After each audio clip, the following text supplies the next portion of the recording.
کے سر اڑائے اور دمدار اور شجاعت کے ساتھ مقابلہ کرتے رہے اور جام شہادت یہ کے بعد دیگر نوش کرتے رہے. عزیزان گرامی وقار، یہ خاندان اہل بیت کے لوگوں کا یہاں سے ان کی قربانیوں کی ابتدا شروع ہوئی.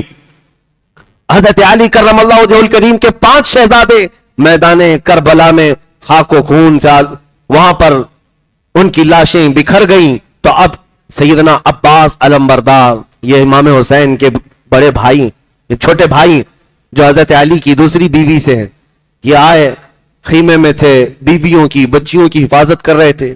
ننھی سکینہ آئیں اور کہا چچا جان پیاس کی شدت سے حلق میں کانٹے پڑ گئے ہیں، 3 دن ہو گئے ہیں میرے عزیزو، ہم نے رمضان کو محسوس کیا ہے، آج بھی روزے سے ہوں گے، ابھی دن نہیں ڈھلا ہے، لیکن پیاس کی شدت ابھی سے ہمیں پریشان کرتی ہے. کبھی محسوس کرو ڈوب کر کے خاندان رسول کے وہ شہزادے کیسے 2 دن کے بعد تیسرے دن کی پیاس برداشت کر رہے ہوں گے، جبکہ سورج اپنی تمازت بکھیر رہا ہے چلچلاتی ہوئی دھوپ میں. وہ صبر کا پیکر، وہ صبر کا دامن کیسے تھامے ہوئے لوگ تھے، کمال کے لوگ ہیں، کمال کے. بی بی سکینہ نے تیسرے دن کہا اگر چند قطرے بھی مل جائیں تو ہم تازہ دم ہو جائیں گے. حضرت عباس کہے بیٹی تیری پیاس مجھ سے دیکھی نہیں جا رہی، میں جاتا ہوں. وہ ایک مشیزہ اٹھائے اور تلوار لیا، نیزہ لیا اور کوفیوں کی صفوں کو درہم برہم کرتے ہوئے چیرتے ہوئے دریائے فرات پر پہنچ گئے. حضرت عباس جیسی وہاں گئے، کوفیوں کو مقابلے کی ہمت نہ ہو سکی، کوئی آ نہ سکا، سب کو ادھیڑتے ہوئے چلے گئے. اور کیسے نہیں ہاشمی جوان ہے، جب مشکیزہ بھر لیا تو چلو بھر پانی اٹھایا دریائے فرات سے اور اٹھا کر پینے، کیونکہ خود بھی پیاسے تھے، 3 دن کی پیاس تھی. کہا پیٹ بھر کر پی لوں اور اس کے بعد یہ مشکیزہ لے جاؤں. جیسی قریب کیا دل گوارا نہ کیا. کہا خیمہ حسین میں بچے پیاسے ہیں اور میں یہاں پانی پی لوں، مولا حسین بھی پیاسے ہیں اور ان کی بچیاں پیاسی ہیں، عورتیں پیاسے ہیں. چلو میں جو پانی تھا پھینک دیا، مشکیزہ لے کر نکل پڑے. عمرو بن سعد نے اعلان کیا کہ اگر یہ عباس کے ہاتھ سے مشکیزہ خیمے تک پہنچ گیا تو لڑائی مشکل ہو جائے گی، یہ جنگ مشکل ہو جائے گی. 22,000 کے نامرد پھر بھی ڈرے ہوئے ہیں، یہ لڑائی بھاری پڑ جائے گی، اس مشکیزے کو جانے نہ دو. دھوکے سے ایک کوفی آیا اور پیچھے سے حضرت عباس کے کندھے پر تلوار سے ایسے وار کی کہ ان کا ہاتھ کٹ گیا. مشکیزہ گرا تو حضرت عباس دوسرے ہاتھ میں مشکیزہ ڈال لیتے ہیں اور تلوار بھی اسی ہاتھ سے چلاتے ہوئے صفوں کو چیرتے ہوئے آ رہے ہیں. خیمہ حسین نظر آ رہا ہے. کوفیوں نے پھر جتھے کے ساتھ حملہ کیا، ان کے دوسرے بازو کو کاٹ دیا. دونوں ہاتھ مونڈھوں سے اگر کٹ جائیں اور پانی کا بھرا ہوا مشکیزہ گرا ہو، ہمت تو ٹوٹ جانا چاہیے، لیکن اس عباس کی جرات کو سلام. دانتوں میں مشکیزہ اٹھایا، منہ سے اٹھا لیا اور کہا کسی طرح یہ خیمہ حسین تک پہنچ جائے، ہاتھ گئے ہیں تو جانے دو. ان کو ہاتھوں کی پرواہ نہیں تھی. ہماری انگلی پر زخم ہو جائے تو ہم مرہم پٹی کے لیے بے قرار ہو جاتے. کٹ گئے بازو، لیکن مشکیزہ دانتوں میں اٹھا لیا. جانے لگے تو کوفیوں نے تیر مار مار کر کے مشکیزے کو پھوڑ دیا، اور مشکیزے کا پانی جب بہنے لگا تو عباس کی آنکھوں سے آنسو بہنے لگے. بڑی محنت سے سکینہ کے لیے پانی لایا تھا اور کہا کہ خیمہ حسین کی طرف جانے کی اب ہمت نہیں ہوتی. پوچھے گی بچی پھر سے کہ چچا پانی لائے، میں کیا کہہ سکتا ہوں. تو عباس علمبردار کہنے لگے مولا اس سے بہتر ہے کہ میں خالی ہاتھ تیرے نبی کے گھرانے کی طرف جاؤں، مجھے تو اپنی بارگاہ میں بلا لے. حضرت عباس علمبردار مشکیزہ پانی کا لانے کے لیے نکلے ہوئے تھے. کوفیوں کے جتھے نے ایسا گھیر لیا کہ ان کو نیزے مار مار کر کے زمین پر لٹایا اور ان کی گردن کو الگ کر دیا، شہید کر دیا. حضرت عباس جیسے ہی شہید ہوئے، دور سے امام علی مقام دیکھ رہے تھے، دوڑتے ہوئے چلے آئے. کوفی ہٹ گئے تھے، شہید کرتے اور ہٹ جاتے، اپنے خیمے میں چلے جاتے یا اپنی فوج میں جا کر مل جاتے. کٹے ہوئے بازو، ایک بازو ادھر گرا ہوا، ایک بازو ادھر گرا ہوا. آج بھی ہم کربلا میں گئے ہیں، ہر سال جاتے دیکھتے ہیں، ان کے جو بازو ہیں، کٹے ہوئے ہاتھ اتنے فاصلے پر دفن ہیں. الکف الیمنا الکف الیسرا لکھا ہوا ہے، سیدھا ہاتھ اور بایاں ہاتھ بہت دور دور دفن کیا گیا ہے، اور لاشا کٹا ہوا میدان میں ہے. 56 سال کی عمر ہے سیدنا امام حسین کی. آئے اور کہا مجھے کسی غم نے اتنا کمزور نہیں کیا جتنا میرے بھائی عباس کی شہادت نے کیا ہے. آئے اور اس لاش کو اٹھایا تو رب العالمین کی بارگاہ میں یوں کہا تھا الآن انکسر ظہری، اے مولا میری ریڑھ کی ہڈی ٹوٹ گئی، میری ریڑھ کی ہڈی ٹوٹ گئی۔ اور اس لاشے کو لائے، اپنے سگے بھائیوں کا جسم اٹھاتے ہوئے یہ 56 سالہ نواز رسول، تمہاری ہر ادا پر کروڑوں سلام ہے حسین، تمہارے ہر عزم و حوصلے پر لاکھوں سلام۔ خیمے پاک کی طرف آئے تو اس وقت دیکھا تو امام قاسم تیار ہو کر کھڑے تھے، جو امام حسن مجتبیٰ کے بیٹے تھے، 22 سال کی عمر تھی، جن کی سگائی سکینہ بنت حسین سے ہو چکی تھی۔ مولا حسین کے پاس آئے اور کہا چچا جان، میرے عم محترم مجھے جانے کی اجازت دیں۔ امام حسین نے جی بھر کر دیکھا اور کہا میرے مرحوم بھائی کی ایک ہی تو نشانی تھے، تمہیں دیکھتا تو میرے برادر گرامی کی یاد آتی، تم جاؤ گے؟ امام قاسم نے کہا اے میرے چچا جان، میں رسول اللہ کی امانت کو لے کر کے جا رہا ہوں اور اس میدان میں میں تنہا آپ کو نہیں چھوڑ سکتا، مجھے جانے دیں۔ امام علی مقام نے بڑے آہ و بکا کے ساتھ ان کو رخصت کیا تھا۔ یہ امام قاسم کی انٹری جو کربلا میں ہے وہ لکھی ہوئی ہے تاریخ تبری میں، کہا ہے جیسے امام قاسم پہلی مرتبہ گھوڑا اچھالتے ہوئے کربلا کے میدان میں آئے تھے، اس وقت کوفیوں میں ہلچل ایسی مچی تھی، ایک کوفی شخص ہے وہ کہتا ہے ہمیں دن کے وقت سورج کی تمازت کے باوجود قاسم کو دیکھ کر ایسا محسوس ہوا تھا کہ کربلا کے میدان میں 14ویں کا چاند طلوع ہوا ہے، چہرے پر وہ چمک تھی، رسول اللہ کی شباہت تھی، میرے آقا کا، خاندان اہل بیت کا یہ جوان ہاشمی شیر جیسی آیا، پکارا حل میں مبارزین، کوئی ہے مقابل والا؟ تو کوئی آنے کو تیار نہیں تھا۔ تو حضرت امام قاسم نے کہا تم میں سے جو بڑا پہلوان ہے اس کو بھیجو۔ ازرق نام کا ایک پہلوان تھا کوفہ کا، بہت بڑا ہاتھی کی طرح چلتا، ایک بہت بڑا اس کو سانڈ کہا جاتا تھا۔ عمرو بن سعد نے کہا ازرق تم جاؤ اس کے سامنے، وہ ٹھٹا مار کر ہنسنے لگا، کہا یہ بچے کے سامنے مجھے بھیج رہے ہو، میری پہلوانی تجھے پتا نہیں ہے، میری پہلوانی کا اندازہ نہیں ہے۔ عمرو بن سعد نے کہا تیری پہلوانی بعد کی، وہ حیدر کرار کا پوتا ہے، فاتح خیبر کا پوتا ہے، تجھے پتا ہے، مقابل میں جا۔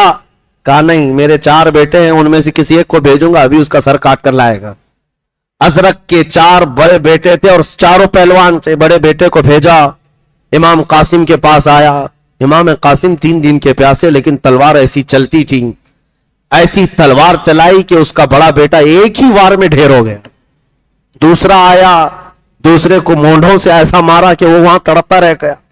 تیسرا آیا، اس کو امام قاسم نے کاٹ دیا گاجر کی طرح۔ چوتھا آیا، اس کو بھی مار دیا۔ ازرق اب بفر گیا، میرے 4 بیٹے ایک ایک بات دکھ رہی ہے، ایسے کاٹ دیا جیسے سبزی کو کاٹا جاتا ہے۔ خود آیا اور اتنا ہاتھی کی طرح چنگاڑتا ہوا، دہاڑتا ہوا، پکارتا ہوا، کہا کہ تو نے میرے گھر کو ختم کر دیا، میں تیری اینٹ سے اینٹ بجا دوں گا، تجھے ختم کر دوں گا۔ امام قاسم نے کہا ازرق میں نے سنا ہے تو عرب کا بہت بڑا پہلوان ہے، شہ سوار ہے، لیکن تجھے تو گھوڑے کی زین باندھنی بھی نہیں آتی، یہ تو تیرے لیے عیب کی بات ہے، کسی فوجی کو یہ تانا دینا بہت بری بات تھی۔ امام قاسم نے اس ہیلے سے جیسے اس کو کہا، ازرق کو یہ بہت غصہ آیا اور وہ اپنی زین جو باندھی جاتی تھی گلے کے نیچے اس کو دیکھنے کے لیے جھکا تو امام قاسم نے ایک ہی وار میں اس کی گردن کاٹ دی۔ کوفیوں میں اتنا خوف مچ گیا کہ اتنے بڑے پہلوان اور اس کے بیٹوں کو ایک ساتھ اس نے جہنم بھیج دیا۔ یہ ہاشمی جوان لڑتا رہا تو عمرو بن سعد نے پکار کر کہا اس لڑکے کے مقابل میں اکیلے جاتے رہو گے، یہ شام تک پورے لوگوں کو کاٹ کر رکھ دے گا، لہذا اس پر حملہ کرو۔ سارے لوگ تیروں سے، ہر جگہ سے لوگ مقابل میں آ گئے۔ ایک امام قاسم پر اس نے 300 کتوں کو چھوڑا، 300 کتے کبھی ادھر سے نوچتے کبھی ادھر سے نوچتے، تنہا علی کا لال ہزاروں میں گھر گیا، وہ فاطمہ کا لاڈلا ہزاروں میں گھر گیا، اور اس کے بعد امام قاسم کو ان 300 کے جتھے نے گھوڑے سے پکڑ کر گرایا اور ان کی گردن پاک کو جسم سے الگ کر دیا۔ یہ امام حسن کے بڑے بیٹے سے شہادت ہوئی۔ اس کے بعد امام علی مقام کے بڑے بیٹے علی اکبر آئے۔ حضرت علی اکبر امام علی مقام کے بہت چہیتے بیٹے، ان کے چہرے میں رسول اللہ صلی اللہ تعالی علیہ وسلم کی خوبصورتی تھی، عرب کہتے تھے شباہت تھی، ہم شبیہ رسول ان کو کہا جاتا ہے علی اکبر کو۔ یہ مولا حسین کے پاس آئے. ان کی عمر تو 19 سال کی تھی. 19 سال کا جوان آیا. کس انداز سے رخصت کیا ہوگا اپنے بیٹوں کو امام حسین نے. حضرت علی اکبر کو خود گھوڑے پر سوار کرتے ہیں اور بیویوں سے کہتے ہیں اسے جانے دو. حضرت علی اکبر آئے امام زین العابدین کے پاس جو بیمار تھے, امام حسین کے ایک بیٹے جو میدان میں بیمار تھے, اور ان کو پکڑ کر رونے لگے. امام زین العابدین نے کہا بھائی رو کیوں رہے ہو؟ کوئی بھی ہمارا جانے والا رو کر نہیں گیا ہے, تم کیوں رو رہے ہو؟ کہا میں ان کوفیوں سے ڈر کر نہیں رو رہا ہوں, بلکہ اس لیے رو رہا ہوں کہ میرے بعد زین العابدین تم بیمار ہو, کہیں ان ظالموں کے سامنے تمہیں ہتکڑیاں ڈال کر لے جا کر کھڑا نہ کر دیا جائے. وہ منظر میری نظروں میں ہے, اس لیے رو رہا ہوں کہ میرے بعد کتے تمہارے ساتھ کیا کر لیں. امام زین العابدین نے کہا میں رسول اللہ کی امانتیں رکھتا ہوں, صبر کروں گا. حضرت علی اکبر گھوڑے پر سوار ہو کر کیا ہے, تاریخ میں اتنے نام ہیں کہ ہمیں یاد نہیں رہ جاتے. اتنے نام کوفیوں کے لکھے ہوئے ہیں. بڑے بڑے لوگ علی اکبر کے مقابل میں آئے تھے کوفہ کے. وہ لوگ بھی آئے تھے جنہوں نے ان کے باپ کو خط لکھ کر بلایا تھا. حضرت علی اکبر کا جوش ایسا تھا, مارتے تھے, صفوں میں جاتے تھے اور پھر گھوڑا دوڑاتے ہوئے واپس آتے تھے امام حسین کی طرف. یوں کوفیوں کے درمیان صفوں کو چیرتے ہوئے جاتے اور پھر واپس آتے تھے. بار بار آتے تھے تو کیوں آتے تھے؟ تاریخ نگاروں نے کہا ہے دوسرے جو گئے واپس نہیں آئے. علی اکبر ایسے تھے, صفوں کو چیرتے ہوئے جاتے تھے اور پھر واپس آتے تھے, پھر جاتے تھے, پھر آتے تھے. امام حسین خیمے کے باہر ٹیک لگائے بیٹھے ہوئے تھے. وہ بوجھل قربانیاں امام علی مقام کو کس طرح سے بوجھل کر چکی ہوں گی. تاریخ نگاروں نے بتایا علی اکبر سے کسی نے پوچھا کہ کیوں بار بار آتے ہو؟ کہا بات در حقیقت یہ ہے ہم 3 دن کے پیاسے ہیں, کوئی پانی نہیں دیتا. میں حسین اعظم میرے باپ کے چہرے کو دیکھتا ہوں تو پیاس کم ہو جاتی ہے, تھوڑی پیاس کم ہو جاتی ہے. یہ امام علی مقام کے چہرے پاک کو دیکھتے اور یوں کہتے العطش یا ابتا, بابا جان پیاس بہت ستاتی ہے پیاس. امام حسین جواب میں صرف اتنا کہتے بچے صبر کر, تیرے لیے فرات نہیں حوض کوثر ہے, حوض کوثر ہے. حضرت علی اکبر گئے, ظالموں نے دوپہر تک مقابلہ کیا, ظہر کا وقت آ چکا تھا. حضرت علی اکبر لڑتے رہے, ان کو گھوڑے پر سے گرا دیا گیا اور ان کی لاش کے اوپر گھوڑے دوڑا دیے گئے. حضرت علی اکبر کو جسم کو ایسے چھلنی کر دیا گیا تھا کہ یزیدی بار بار گھوڑا دوڑاتے تھے اس نازنین نرم و نازک جسم پر. اور امام علی مقام ہٹاتے رہے کوفیوں چھوڑ دو میرا بچہ جا چکا, چھوڑ دو میرا بچہ ختم ہو چکا ہے. کوفی جب ہٹتے تو تاریخ نگاروں نے بتایا امام علی مقام جسم کو یوں سمیٹتے تھے, کربلا کے میدان میں سمیٹتے تھے. میرے عزیزوں کسی کی موت کے بعد ہمیں آج لاش کو اٹھانے میں ڈر لگتا ہے. اس باپ نے تو ٹکڑے جمع کیے ہیں اور اپنے کندھے پر وہ بوجھ اٹھا کر لاتے اور خیمہ پاک کے پاس لاشیں جمع کرتے رہے, گنتے تھے. حیرت ہوتی ہے. میں 1000 چاہتا ہوں کہ غم کا اظہار تنہائی میں ہو, مجمع میں نہ ہو, لیکن دل بے قابو ہوتا ہے کیونکہ رسول اللہ کے اہل بیت سے جو ہماری عقیدتیں جڑی ہوئی, ہماری محبتیں جڑی ہیں, مولا حسین کو ہم اپنے نجات کا ذریعہ سمجھتے ہیں اور ہمارا عقیدہ ان سے وابستہ ہے کہ کل قیامت کے دن وہ ہماری سفارش کریں گے. اس لیے ان کا غم ہلکا نہیں ہوتا ہمارے لیے. جب امام حسین ان شہادتوں کو دیکھ رہے تھے, آپ کی بیوی چھوٹے بچے کو لے کر آئی تھی, علی اصغر کو کہا اس کو پانی پلا لائیں, ہو سکتا ہے اس پر رحم کر دیں گے. حضرت علی اصغر کو لے جا کر کوفیوں کے سامنے کہا تھا بچہ تمہارا تو کچھ نہیں بگاڑا, اس سے تمہاری دشمنی نہیں, اس کو پلا دو, اس کی ماں کا دودھ سوکھ گیا ہے, اس کو کچھ پانی مل جائے, 6 ماہ کا ہے. کوفیوں کی طرف سے کسی نے تیر چلایا اور سیدھے علی اصغر کے گلے میں آ کر چبھا. وہ بچہ ہچکیاں لیتا ہوا جان آفریں کے سپرد کر دیا. مولا حسین کے ہاتھوں میں یہ روتا ہوا بچہ چلا گیا. امام حسین اس وقت ایک تیکھا جملہ سن رہے تھے, کڑوا جملہ کوفیوں کی طرف سے. مارا تو مارا, لیکن یہ کہا اے حسین تمہارے بیٹے کو ایسا پانی پلائیں گے کہ دوبارہ نہیں مانگے گا. اور صحیح میں امام حسین خون میں لت پت اپنے چھوٹے بچے کو سینے سے لگائے ہوئے واپس آ رہے تھے, اور بچہ جب خاموش تھا تو بیویوں کو یہ لگ رہا تھا کہ پانی پلا دیا گیا ہوگا. بیوی آگے بڑھ کر پوچھتی ہے بچہ بہت خاموش ہے، پانی پلا دیا گیا؟ امام حسین نے کہا کہ ایسا پلایا کہ اب دوبارہ تجھ سے کبھی پانی نہیں مانگے گا۔ یہ کہہ کر کے جیسے ہی علی اصغر کو اپنی چھاتی سے الگ کر کے دکھایا تو گلا کٹا ہوا ہے، تیر چبا ہوا ہے، حلقوم سے خون رس رہا ہے۔ بیبیاں تمہارے صبر پر ہماری زندگیاں قربان، ہم میں سے کوئی تمہارے قدموں تک نہیں پہنچ سکتا۔ تو انہوں نے جو صبر کا مظاہرہ کربلا کے میدان میں کیا ہے، اے رسول اللہ کے خاندان کی بیویوں، سلام ہو تمہاری آنچلوں پر، سلام ہو تمہاری عزت و اطہار پر۔ ہم میں سے ہماری زندگیاں تمہارے اس عزم کے 1/5 حصے کو بھی نہیں پہنچ سکتے۔ اس چھوٹے بچے کو بھی لٹا دیا گیا۔ اس شام غریبہ کو یاد کرتے ہیں۔ آج عاشورہ کا دن ہے، آج عاشورہ کا دن ہے امام عالی مقام کے لیے۔ اسی لیے شاعر نے کہا ہے کہ کربلا کا خونی منظر ہے، فاطمہ کے لاڈلے کا آخری دیدار ہے، حشر کا ہنگامہ بپا ہے میان اہل بیت۔ فاطمہ کے لاڈلے کا آخری دیدار ہے، حشر کا ہنگامہ برپا ہے میان اہل بیت۔ امام علی مقام نے دیکھا یہ کے بعد دیگرے میرے بھائی گئے، میرے عباس کے بازو کاٹے، میرے بچے کو انہوں نے حلق سے چھلنی کر کے مار دیا، علی اکبر کو بھی شہید کیا، قاسم کو بھی شہید کیا، بچا کوئی نہیں تھا۔ ایک زین العابدین بستر سے اٹھ بیٹھا، جوان شہزادہ کہنے لگا بابا جان میں جاتا ہوں۔ امام علی مقام نے ماتھا چوما، کہا زین العابدین تو بھی جائے گا تو میری نسل کس سے چلے گی؟ تجھے زندہ رہنا ہے، اور اگر میرے موت کے بعد بتا ان بیبیوں کو کون دیکھے گا؟ میرے گھر تو ابھی کوئی مرد بچا نہیں، کون جوان ہے جو ان کا سہارا ہوگا؟ لٹا دیا بستر پر، تم آرام کرو۔ مولا زین العابدین سجاد کی قربانیوں کو بھی میں محسوس کرتا ہوں میرے عزیزوں۔ امام زین العابدین جو کربلا کے میدان میں لیٹے لیٹے دیکھتے تھے، جانتے ہو ان کی زندگی کیسی ہو گئی تھی؟ کربلا کے بعد جب یہ مدینے واپس گئے تھے تو کبھی بھی کسی قصاب کی دکان کے پاس کھڑے ہوتے تو رونے لگ جاتے تھے۔ کھلا گوشت دیکھتے، کوئی کسائی جو گوشت بیچتا تھا، امام زین العابدین آتے تھے تو جلدی چادر ڈال دیتے گوشت پر۔ لوگ پوچھتے کیوں؟